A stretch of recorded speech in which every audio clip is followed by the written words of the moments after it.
Nmap দিয়ে scan করলে vulnerability পাওয়া যায়, কিন্তু কখনো ভেবে দেখেছো এক্সপ্লয়েট কোথায় পাবে? তো আজকের এই ভিডিওতে আমরা দেখব কিভাবে হ্যাকাররা তাদের টার্গেটের জন্য এক্সপ্লয়েট খুঁজে বার করে ইউজিং সার্চ ফ্লয়েড টুল। তো চলো শুরু করা যাক। এই সার্চ ফ্লয়েড টুলটা একটা কমান্ড লাইন বেসড টুল, যেটা দিয়ে তুমি তোমার টার্গেটের উপর ডিপেন্ড করে বিভিন্ন এক্সপ্লয়েট সার্চ করতে পারবে, তাও আবার উইদাউট ইন্টারনেট। তো এবারে যদি ইনস্টলেশনের কথায় আসি, কালি লিনাক্সে এই সার্চ ফ্লয়েড টুলটা প্রি ইনস্টল থাকে। তো চেক করার জন্য তোমরা কি করবে, সিম্পলি টার্মিনাল ওপেন করবে। টার্মিনাল ওপেন করার পর এখানে টাইপ করবে SEARCHSPLOIT সার্চ ফ্লয়েড দিয়ে কি করবে, সিম্পলি এখানে এন্টার করবে। এন্টার করার পর তোমরা যদি সার্চ ফ্লয়েড টুলটার ইউজেসগুলো এরকম দেখতে পাও, তাহলে বুঝে নেবে তোমাদের সিস্টেমের মধ্যে এই সার্চ ফ্লয়েড টুলটা ইনস্টল রয়েছে। আর যদি ইনস্টল না থাকে, তাহলে কি করবে, সিম্পলি এখানে টাইপ করবে sudo apt install exploit db অর্থাৎ exploit db। তো আমরা এখানে কিন্তু অ্যাকচুয়ালি exploit ডেটাবেসটাকে ইনস্টল করছি। তো exploit ডেটাবেসটার মধ্যে রয়েছে exploitগুলো, আর আমরা জাস্ট শুধুমাত্র এখানে সার্চ exploit যে কমান্ডটা রয়েছে সেই কমান্ডটার সাহায্যে exploitগুলোকে সার্চ করব। তো আমরা কি করব, সিম্পলি এখানে এন্টার করব। এন্টার করে আমাদের ইউজার পাসওয়ার্ডটা দিয়ে দেবো, এখানে পাসওয়ার্ডটা দিয়ে এন্টার করব। এন্টার করার পর দেখবে আমার যেহেতু অলরেডি ইনস্টল রয়েছে, ওই জন্য এখানে লেখা আসছে exploit db is already the newest version। তো তোমরা কি করবে, সিম্পলি এখানে এই কমান্ডটা ইউজ করে তোমার এক্সপ্লয়েট ডেটাবেসটাকে তোমাদের সিস্টেমের মধ্যে ইনস্টল করে নেবে। তো এবারে দেখো, যেহেতু রেগুলারলি নতুন নতুন এক্সপ্লয়েট অ্যাড হয়, তাই কি করতে হয় না, মাঝে মধ্যেই আমাদেরকে এই সার্চ ফ্লয়েড টুলটাকে আপডেট করতে হয়। তো আপডেট করার জন্য বা ডেটাবেসটাকে কি করতে হয় না, আমাদেরকে আপডেট করতে হয়। তো আপডেট করার জন্য তোমরা কি করবে, সিম্পলি এখানে টাইপ করবে সার্চ ফ্লয়েড দিয়ে স্পেস দিয়ে এখানে টাইপ করবে -u দিয়ে কি করবে, এন্টার করবে। এন্টার করলে দেখবে আমার এখানে আপডেট স্টার্ট হয়ে গেছে। তো আমি এটাকে ক্যান্সেল করছি আপাতত, ঠিক আছে। কন্ট্রোল-C করে ক্যান্সেল করে নিচ্ছি। কেননা আপডেটে অনেকক্ষণ টাইম লাগবে, ঠিক আছে? এখানে সাইজটা দেখতে পাবে কতটা। তো আপডেটে অনেকক্ষণ টাইম লাগবে, ওইজন্য আমি এটাকে ক্যান্সেল করে নিচ্ছি। তো তোমরা চাইলে এটাকে আপডেট করতে পারো। তো এগুলো ছিল সার্চ ফ্লয়েড টুলটার ইনস্টলেশন আর আপডেটের কিছু কমান্ড। তো এবারে আমরা কি করব না, এই সার্চ ফ্লয়েড টুলটার কিছু নরমাল ইউজেস দেখব, দেন আমরা প্র্যাকটিক্যাল ডেমোতে যাব। ধরো আমি এখানে টেস্টের জন্য অ্যাপাচি সার্ভার ইউজ করছি। তো এবারে ধরো আমি ওই অ্যাপাচি সার্ভার রিলেটেড সব এক্সপ্লয়েটগুলোকে ফাইন্ড আউট করতে চাইছি বা সার্চ করতে চাইছি। তো আমি কি করব, এখানে টাইপ করব সার্চ এক্সপ্লয়েট দিয়ে স্পেস দেবো। স্পেস দিয়ে কি করব, এখানে টাইপ করব APACHE অ্যাপাচি দিয়ে কি করব, সিম্পলি এখানে এন্টার করব। এন্টার করলেই দেখবে অ্যাপাচি সার্ভার রিলেটেড যতগুলো এখানে এক্সপ্লয়েট রয়েছে এক্সপ্লয়েট ডেটাবেসের মধ্যে, সব এক্সপ্লয়েটগুলো আমাদেরকে এখানে দিয়ে দিয়েছে। এবারে এখানে তোমাদেরকে যেটা জানতে হবে, ঠিক আছে, সেটা হচ্ছে এখানে এক্সপ্লয়েট আইডি। তো এই এক্সপ্লয়েট আইডিগুলোই কিন্তু আমাদের কাজে লাগবে। তো কিভাবে সেটা স্টেপ বাই স্টেপ আমরা পরে পরে জানবো, ঠিক আছে। তো এইভাবে তোমরা কি করতে পারো, নরমালি তোমাদের যে টার্গেট সেই টার্গেট রিলেটেড সব এক্সপ্লয়েটগুলোকে একসাথে সার্চ করতে পারবে। তো এবারে দেখো, আমরা শুধুমাত্র অ্যাপাচি লিখে যখন সার্চ করেছিলাম, তো তখন এখানে আমাদেরকে কিন্তু অ্যাপাচি সার্ভার রিলেটেড সব এক্সপ্লয়েটগুলোকে দিয়ে দিয়েছে। এবারে এখানে আমাদের যেটা কাজের, সেটাকে যদি আমি ফাইন্ড আউট করতে চাই বা খুঁজতে যাই, আমার কিন্তু অনেক টাইম লেগে যাবে। তো ওই জন্য কি করতে পারো না, তোমরা আরও অ্যাকুরেট রেজাল্টের জন্য স্পেসিফিক ভার্সন ইউজ করেও কিন্তু এক্সপ্লয়েট সার্চ করতে পারবে। এবারে কিভাবে না, আমি এটাকে ক্লিয়ার করে নিচ্ছি। তো আমরা কি কমান্ডটা ইউজ করছিলাম না, সার্চ ফ্লয়েড অ্যাপাচি। এবারে আমরা কি করব, অ্যাপাচির যে ভার্সনের আমরা এক্সপ্লয়েট ফাইন্ড আউট করতে চাই, সেই ভার্সনটা আমরা এখানে টাইপ করে দেবো। সাপোজ আমি এখানে টাইপ করছি 2.4.49। তো এটা হচ্ছে একটা অ্যাপাচি সার্ভারের ভার্সন। তো আমি ভার্সন সার্চ মানে টাইপ করে কি করব, সিম্পলি এখানে এন্টার করব। তো এখানে দেখবে আমরা অ্যাপাচি সার্ভারের যেই ভার্সনটা আমরা মানে যেই ভার্সনের এক্সপ্লয়েট আমরা সার্চ করেছিলাম, সেই ভার্সনের এক্সপ্লয়েটটা আমাদেরকে এখানে দিয়ে দিয়েছে। তো এইভাবে তোমরা আরও অ্যাকুরেট রেজাল্টের জন্য স্পেসিফিক ভার্সন ইউজ করেও এক্সপ্লয়েট সার্চ করতে পারবে। তো আমি এখানে কি করব, আমাদের যে এখানে যে ভার্সনটা আমরা মানে সার্চ করেছিলাম অ্যাপাচি সার্ভারের, সেই ভার্সনের যে আইডিটা, এই আইডিটা মানে এই এক্সপ্লয়েট আইডিটাকে আমি কি করব, সিম্পলি এখান থেকে কপি করে নেব। বা তোমরা চাইলে এটাকে মনেও রাখতে পারো 50383, ঠিক আছে। তো এবারে সাপোজ আমরা যে এক্সপ্লয়েটটা সার্চ করছি তার যদি ফাইল লোকেশন আমরা দেখতে চাই, বা বলতে পারো আমরা যদি তার প্যাথ লোকেশনটা যদি দেখতে চাই, তখন আমরা কি করব। তো সিম্পলি আমরা কি করব, এখানে টাইপ করব সার্চ এক্সপ্লয়েট দিয়ে স্পেস দিয়ে এখানে টাইপ করব -p ফর হচ্ছে প্যাথ, ঠিক আছে। তো আমরা কোন এক্সপ্লয়েটটার প্যাথ এখানে আমরা সার্চ করতে চাই বা প্যাথ লোকেশন আমরা দেখতে চাই, তো সেই এক্সপ্লয়েটটার আইডিটা মানে সেই এক্সপ্লয়েট আইডিটা আমরা কি করব, এখানে পেস্ট করে দেবো। তো আমরা প্রথমে একটা কপি করে রাখছিলাম 50383, তোমরা চাইলে অন্যান্য নাম্বারেও এখানে টাইপ করতে পারো, ঠিক আছে। তো আমি কি করব, সিম্পলি এখানে এন্টার করব। এন্টার করলেই মানে অন্যান্য নাম্বার বলতে কি, তোমরা যে এক্সপ্লয়েটটা ফাইন্ড আউট করতে চাও, সে মানে যেই এক্সপ্লয়েটটা তোমরা লোকেশন ফাইন্ড আউট করতে চাও, সেই এক্সপ্লয়েটটার আইডিটা এখানে দিয়ে দেবে। তো আমি এখানে আইডি দিয়েছি 50383 দিয়ে আমি এন্টার করতেই দেখবে এখানে তার পুরো ডিটেলস দিয়ে দিয়েছে, ঠিক আছে। তো এখানে এই যে ইউআরএলটা দিয়েছে, এই ইউআরএলটার সাহায্যে যদি আমি এটাকে কপি করে নিই, ঠিক আছে। তো যদি কপি করে নিই, আমি কিন্তু আমার ব্রাউজারের মধ্যেও যে এক্সপ্লয়েট ডেটাবেস রয়েছে, সেখানে এই এক্সপ্লয়েটটার ডিটেলস আমি পেয়ে যাব, ঠিক আছে। তো এখানে দেখবে পুরো এক্সপ্লয়েটটার ডিটেলস আমাদেরকে দিয়ে দিয়েছে। তো আমরা তো সবসময় ব্রাউজার ইউজ করতে পারবো না, ঠিক আছে? যেহেতু আমরা টার্মিনালে কাজ করছি। তো এখানে দেখবে আমাদের প্যাথটাও রয়েছে, ঠিক আছে? প্যাথটাও দিয়ে দিচ্ছে verified by true, file type হচ্ছে ASCII, ঠিক আছে? তো এবারে দেখো আমরা তো শুধুমাত্র এখানে এক্সপ্লয়েটটা সার্চ করব না বা এক্সপ্লয়েটটাকে ফাইন্ড আউট করে রেখে দেবো না। তো আমাদেরকে এক্সপ্লয়েটটা ডাউনলোডও করতে হবে। তো আমি যদি এখানে ls করি, তো এখানে দেখবে আমার ডেস্কটপ ডাইরেক্টরি রয়েছে। তো আমি কি করব, সিম্পলি এখানে সিডি কমান্ড ইউজ করে যে ডেস্কটপ ডাইরেক্টরি রয়েছে, ডেস্কটপ ডাইরেক্টরির মধ্যে চলে যাব। তো আমি এটা ক্লিয়ার করে দিচ্ছি।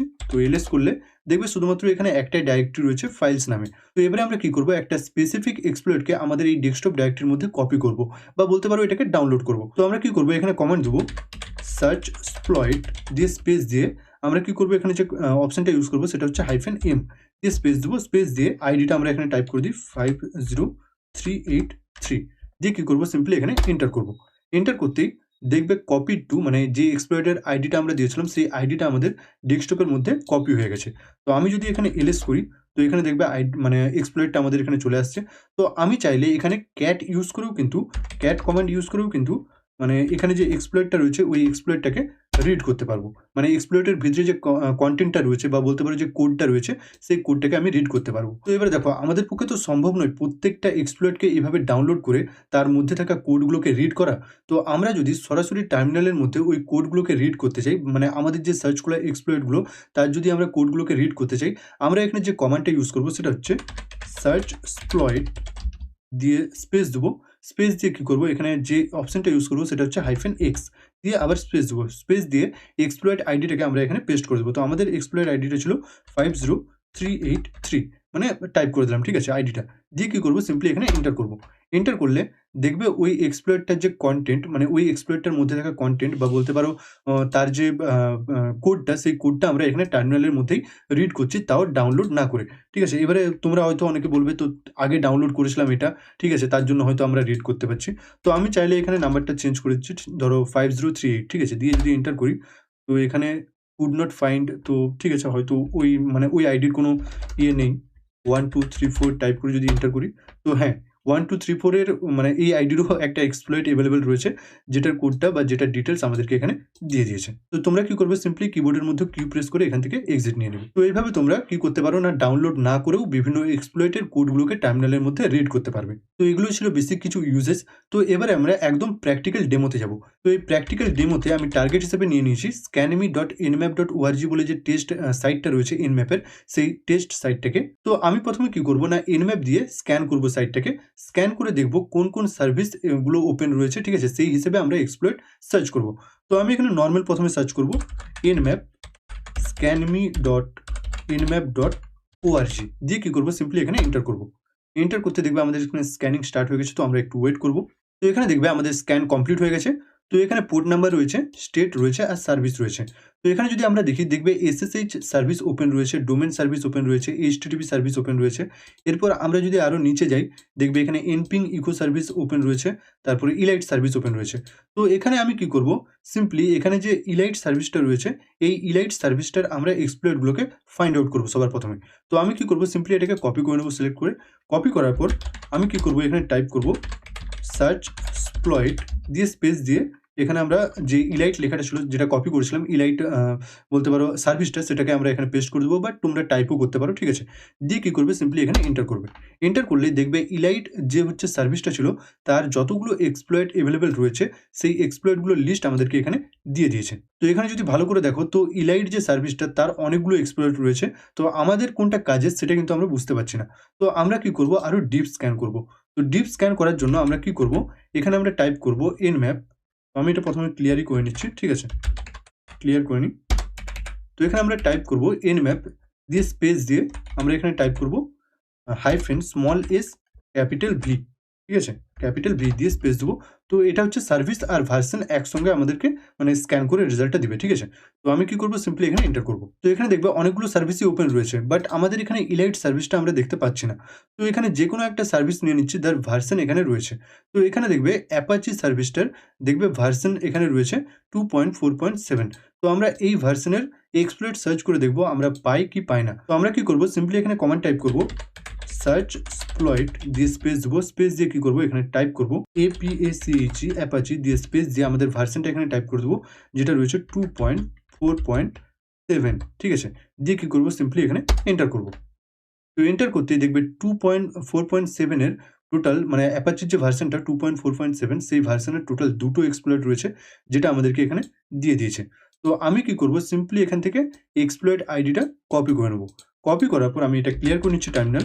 এবারে সাপোজ আমি যদি এখানে এই যে মানে এক্সপ্লয়েটটা রয়েছে, ওই এক্সপ্লয়েটটা যদি আমরা এখানে ইয়েটাকে কনটেন্টটাকে আমাদের টার্মিনালের মধ্যে রিড করতে চাই, তো তার জন্য আমি এখানে কি কমান্ড ইউজ করব না সার্চ এক্সপ্লয়েট দিয়ে স্পেস দিয়ে -x অপশনটাকে ইউজ করব। দেন আমরা কি করব না আইডিটাকে এখানে এক্সপ্লয়েট আইডিটাকে পেস্ট করে দেবো। পেস্ট করে দিয়ে এন্টার করব।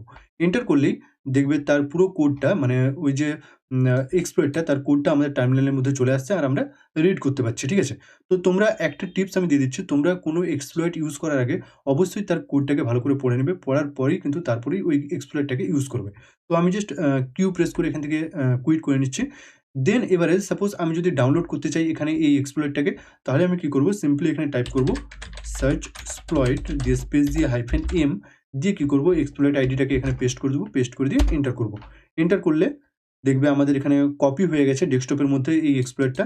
এখন যদি আমি এলএস করি, তো এখানে দেখবে টোটাল ২ টো এক্সপ্লয়েট রয়েছে যেটা আমরা প্রথমে এটা 50383 এটা আমরা প্রথমে ডাউনলোড করেছিলাম বা কপি করেছিলাম। দেন এখানে দেখবে 40142.php নামে একটা এক্সপ্লয়েট রয়েছে যেটা আমরা এখন কপি করলাম বা বলতে পারো ডাউনলোড করলাম। তো এটাই ছিল এই সার্চপ্লয়েট টুলটার কিছু বেসিক ইউজেজ এবং প্র্যাকটিক্যাল ডেমো। তো এইভাবে তোমরা এই সার্চপ্লয়েট টুলটার সাহায্যে তোমাদের টার্গেট রিলেটেড এক্সপ্লয়েটগুলোকে ফাইন্ড আউট করতে পারবে বা বলতে পারো সার্চ করতে পারবে। তো এই ভিডিওটা যদি হেল্পফুল মনে হয় অবশ্যই একটা লাইক করে দেবে, চ্যানেলে নতুন হলে চ্যানেলটা সাবস্ক্রাইব করে দেবে। আর তোমাদের যদি কোনো কোয়েশ্চেন থেকে থাকে অবশ্যই কমেন্ট করে জানাবে। তো আজকের ভিডিওটা এই পর্যন্তই, বাকি দেখা হচ্ছে নেক্সট ভিডিওতে নতুন কোনো টপিক নিয়ে।